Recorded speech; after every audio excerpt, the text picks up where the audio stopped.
Good evening, I'm Dennis Ward. Welcome to APTN National News Weekend. Prime Minister Mark Carney and Alberta Premier Danielle Smith made a long-awaited announcement on Thursday by signing a memorandum of understanding in Alberta. Some say the MOU goes too far in putting in place conditions to build an oil pipeline from Alberta to the West Coast. Others say it doesn't go far enough. But as APTN's Fraser Needham reports, the Prime Minister says no pipeline project will move forward without First Nation support. It was all smiles Thursday morning at a press conference in Calgary for the formal signing of the pipeline MOU between the Prime Minister and Alberta Premier. At the core of the agreement, of course, is a priority to have a pipeline to Asia. That's going to make Canada stronger, more independent, more resilient, more sustainable. As part of the MOU, the Government of Alberta commits to advance the development of a bitumen pipeline to Asian markets that offers opportunities for Indigenous co-ownership and other economic benefits. Use the Alberta Indigenous Opportunities Corporation to help backstop Indigenous co-ownership of the pipeline and extend the Alberta Carbon Capture Incentive Program. In return, Canada agrees to not implement the oil and gas emissions cap, immediately suspend the clean electricity regulations in Alberta pending a new carbon pricing agreement, declare the Alberta pipeline as a priority that offers opportunities for Indigenous co-ownership and as a project of national interest that will be referred to the Major Projects Office, use the Indigenous Loan Guarantee Program to backstop Indigenous co-ownership of the pipeline. Later speaking to BC workers, Carney was asked by media about First Nations in the province that oppose an oil pipeline to the coast and had this to say. There needs to be full partnership, including equity ownership, substantial economic benefits with First Nations in Alberta, First Nations in British Columbia, as well as agreement and substantial economic benefits for the people of British Columbia. So we look at this as the start of a process. We've created some of the necessary conditions for this to happen. But there's a lot more work to do, and very much in the spirit of partnership. During question period in the House of Commons, Conservative leader Pierre Poilievre said the Prime Minister and Liberal government have no intention of seeing an oil pipeline built. What he will do is delay it for several years until after a prospective election during which he can dangle a possible pipeline in front of the people, but after which he can hand veto power that is not in the Constitution over to the BC NDP Premier, who will block the thing from ever happening. Isn't it true that this isn't a pipeline? It's a pipe dream. Well, in a virtual press conference, Green Party leader Elizabeth May said the MOU completely rejects Canada's previous climate policy. But this is simply unimaginable. This is a betrayal of so many different values, so many different agreements, so many different orders of rights and existing Canadian law. It completely sets the stage for the complete abandonment of Canada's climate policy. It is simply shocking. Late Thursday afternoon on X, formerly known as Twitter, former Environment Minister Stephen Guilbeault announced he is resigning from Cabinet as a result of the MOU. Fraser Needham, APTN National News, Ottawa. In British Columbia, reaction was swift to the news of the MOU being signed in Calgary for the proposed pipeline from Alberta to BC. APTN's Tina House has more. A great day for Alberta. It's a great day for Canada. And, at the heart of what is a multifaceted agreement, we have more work to do. And Premier David Eby would agree there is more work to do. He held a press conference outside of the BC legislature to talk about his thoughts on the MOU. We need to make sure that this project doesn't become an energy vampire with all of the variables that have yet to be fulfilled. No proponent, no route, no money, no First Nation support, that it cannot draw limited federal resources, limited Indigenous governance resources, limited provincial resources away from the real projects that will employ people, provide the country with money that we desperately need, and provide investment and access to global markets to deepen our trade relationships overseas. Meanwhile, it was all smiles in Calgary as Prime Minister Carney and Alberta Premier Smith shook hands to make a first step in developing a proposed pipeline project that would bring oil through BC to the coast, then sold to global markets. However, they have failed to involve the First Nations or the BC government in this plan. AFN Regional Chief Terry Chigi says this is like Northern Gateway 2.0. I think it's a diplomatic and political misstep on our behalf to leave British Columbia, perhaps Premier Eby, but many First Nations that are along the route that will take majority of the risk. It's not a matter of if, it's just a matter of when and where will this pipeline breach, but also as with the Hecate Strait, and as we've seen before with tankers such as Exxon Valdez, we've seen other ships run aground in and around this area. But the position of this government is very clear. The oil tanker ban off the North Coast is the foundation of $1.7 billion in economic activity, thousands of jobs. Today, at the legislature, we have seafood producers who are visiting, people who spend their lives out on the ocean, who depend on the clean waters off our coast to put the seafood on your plate across the country, who are terrified of an oil tanker spill destroying their way of life. The Alberta government plans on submitting a proposal to build this new pipeline this spring. Tina House, APTN National News, Vancouver. The red dress alert system for missing Indigenous women, girls, and Two-Spirit is now one step closer to launching in Manitoba. A final report has now been released detailing how Indigenous community members want to see the project realized. Sav Jonesa reports. The final report for Manitoba's Red Dress Alert System pilot project released significant findings early Tuesday. Indigenous people do not view police as trustworthy or culturally competent when it comes to filing missing persons reports and initiating searches in the province. That's why a special alert system is urgently needed for when Indigenous women, girls, and Two-Spirit people go missing, says the report. There are over 1,000 recommendations about safety for Indigenous women. So this report contains no recommendations. It's a plan to create a safer place, a safer world for our loved ones. The final report comes after a year of community consultations with MMIWG2S impacted families, survivors, and service providers to learn how best to implement a red dress alert system. Dozens of Manitoba-wide engagement sessions and more than 1,000 anonymous online surveys helped create a blueprint for the program set to go into effect next year. A family friend of 15-year-old Tina Fontaine, who was murdered in 2014, says community input makes all the difference when it comes to creating a system that works. They came to see us. They came and listened to us. They came and asked us, what do we need? And our families told them, we need protection. We need you to care. The pilot project explored areas of strengths and weaknesses with the current process of reporting a missing person to police, including myths around how long you need to wait to create a report.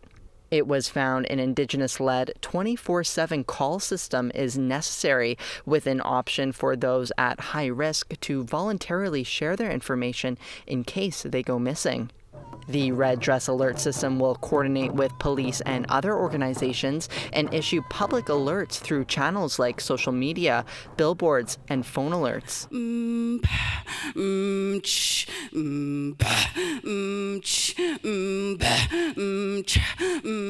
MMIWG2S family member Nikki Kamasuktisak says this project shows what Indigenous women will do to take care of their family. This Red Dress Alert project is a testament to that, to the hard work that Indigenous women have to face against colonialistic practices that are still prevalent today. The final report hopes to create a system that can ensure effective, rapid, and coordinated efforts to finding missing and murdered Indigenous women, girls, and Two-Spirit people.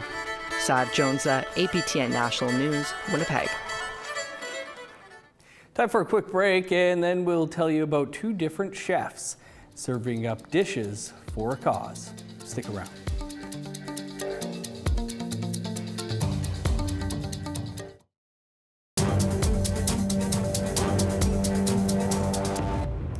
Welcome back to APTN National News Weekend. A Northern Ontario mother is cooking for others to help her cope with loss. Caroline Pavola of Thunder Bay began baking cakes and bannock following the death of her son. Eventually, this turned into a full-fledged catering business. She says it not only helps her cope with her grief, but it also brings her family closer together. APTN's Mike McDonald reports. She measures like Although many different kinds of goodies come from this kitchen, the name of the game here is bannock, and lots of it. I've always loved baking and cooking, you know, it was always part of my life. But when I lost my son, I remember thinking, now what am I going to do? You know, like he's gone, right?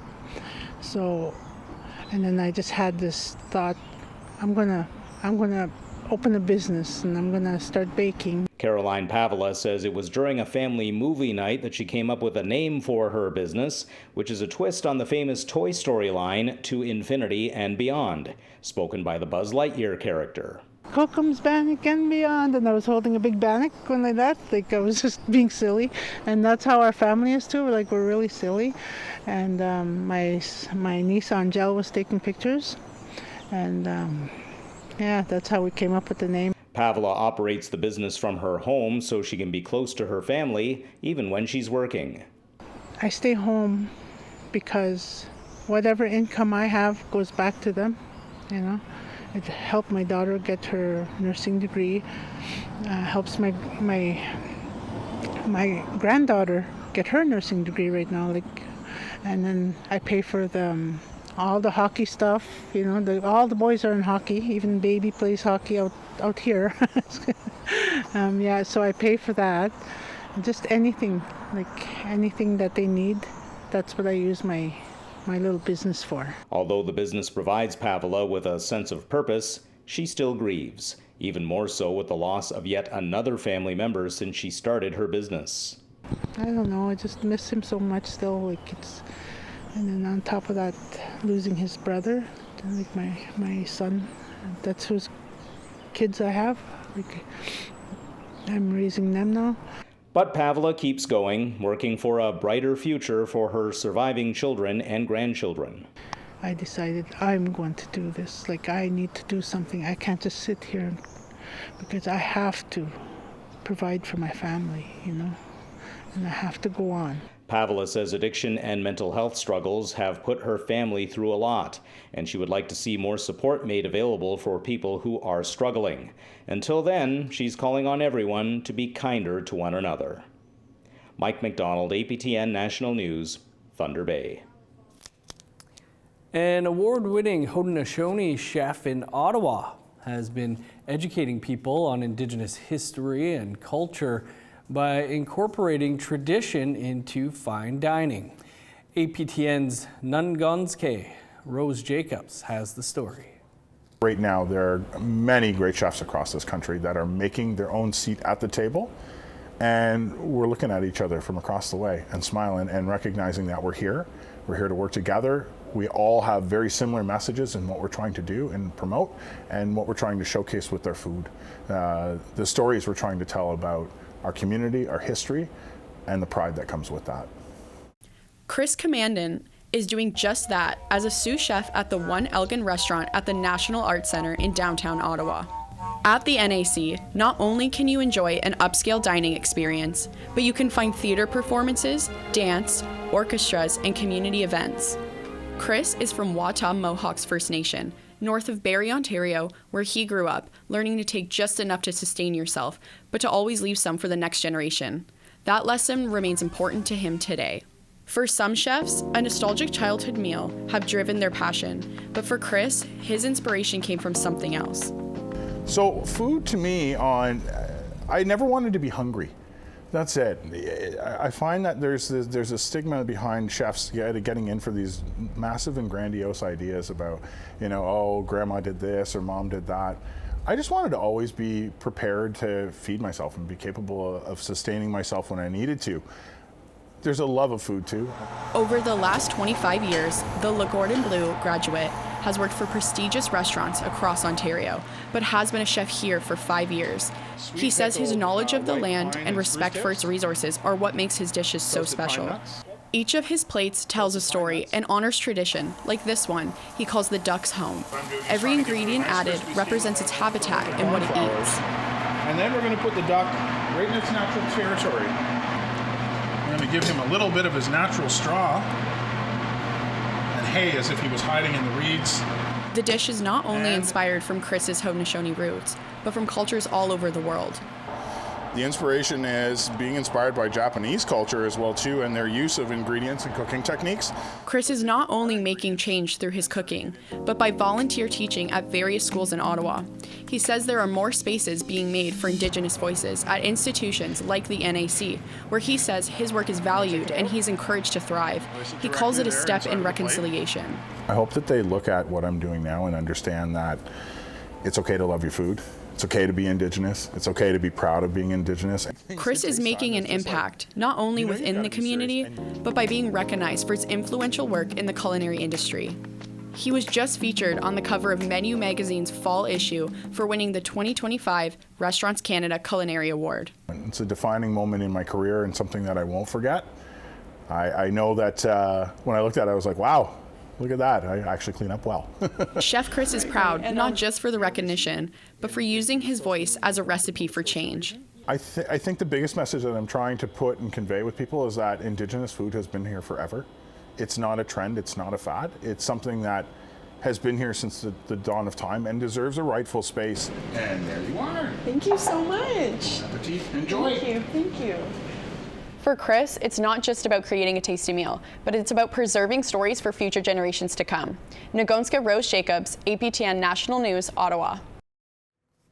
Thanks, Rose. Still to come, a new program in the North is giving hands-on guardian safety training. Stay with us.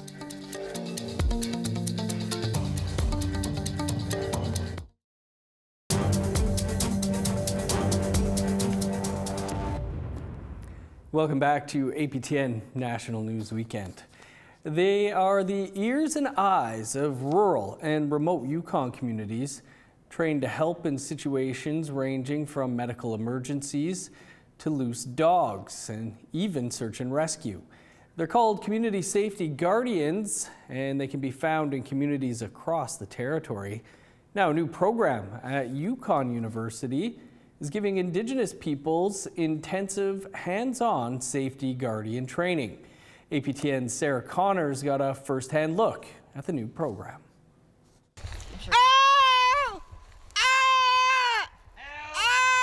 Would you know what to do if you came across someone who lost a finger in the bush? So we're coming in here, we're looking for hazards. Oh boy. Thankfully, the injury here is fake, but the scenario isn't. So we want to maybe see if we can save the finger here too. Yeah. This realistic first aid field exercise is part of a new community safety guardian program at Yukon University in Whitehorse. I think it gave my team a good experience. Taku River Tlingit First Nation member Barb Dawson is one of the program's participants. I've taken courses before, but this is going to be very in-depth because we're going to touch on search and rescue as well. Okay, all right. Are you cold? Yeah. The program is a collaboration between the university and Indigenous safety consulting firm House of Wolf. House of Wolf has helped First Nations across the Yukon launch safety guardian programs of their own, but a formal course has never been offered before. Over the course of 6 months, 20 participants complete a week of training in areas like first aid, conflict resolution, and cultural safety. Safety guardians come from many walks of life. They're community members trained to provide culturally safe support, de-escalate conflict, and assist people in crisis. We have no enforceable powers. We're not the police, and people know who we are. They trust in us. I mean, they come to us all the time. I did tell them I was on blood thinners. Yeah. Most of the participants are Indigenous and were nominated by their First Nation, and some are already working as safety guardians in their communities. The program is intended to give participants several industry-recognized certifications.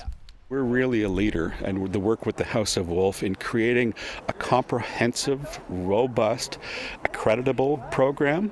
This is certainly a leader in the field. Indigenous experts and elders are also offering cultural teachings and mentorship. Kwanlin Dun elder Diane Smith has seen firsthand the positive work the safety guardians have done for her First Nation in Whitehorse.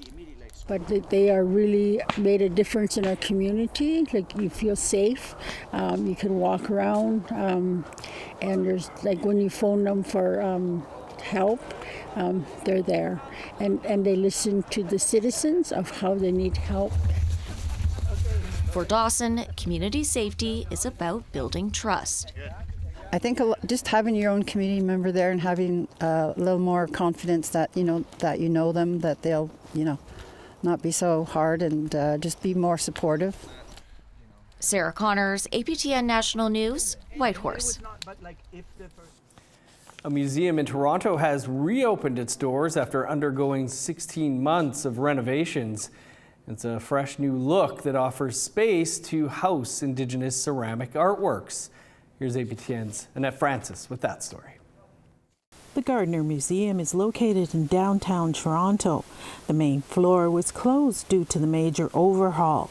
It now features the first ever Indigenous ceramics gallery. The idea was to really center Indigenous cultural expression at the Gardner, to create a defined area where we could really highlight belongings from different Indigenous communities. We partnered with 2 communities in particular, both 6 nations of the Grand River and a number of nations in Manitoba Island. The museum first opened its door 40 years ago. It's the only Canadian museum that's dedicated to ceramics across the globe. Ceramics is a phenomenal material because it's something that we all have a relationship with in one way or another. It can be a cup, it can be a plate, it can be something in our bathrooms even. It's a medium that is intimately familiar to all of us, and it's something that really has helped to describe what it means to be human over millennia. So many societies around the world have used ceramics to fulfill some of our basic needs.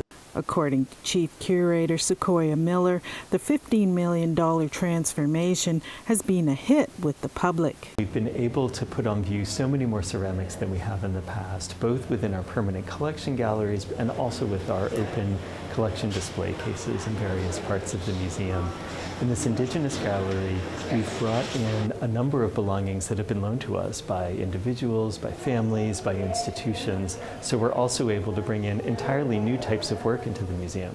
Miller even has some favorites. In this gallery, I love David Migwan's bowl with the aliens. I think it's really funny, but also really beautiful. Miller says the new space means Indigenous works will continue to be front and center for everyone to see. Annette Francis, APTN National News, Toronto. And that is all the time we have for your APTN National News for this weekend. For news anytime, though, you can visit our website, aptnnews.ca, and our APTN News YouTube page. And be sure to join us on Monday at 1 p.m. Eastern Time for your first look at the week's news. I'm Dennis Ward, Marcy Miigwech. Thanks for being with us. Enjoy the rest of your weekend.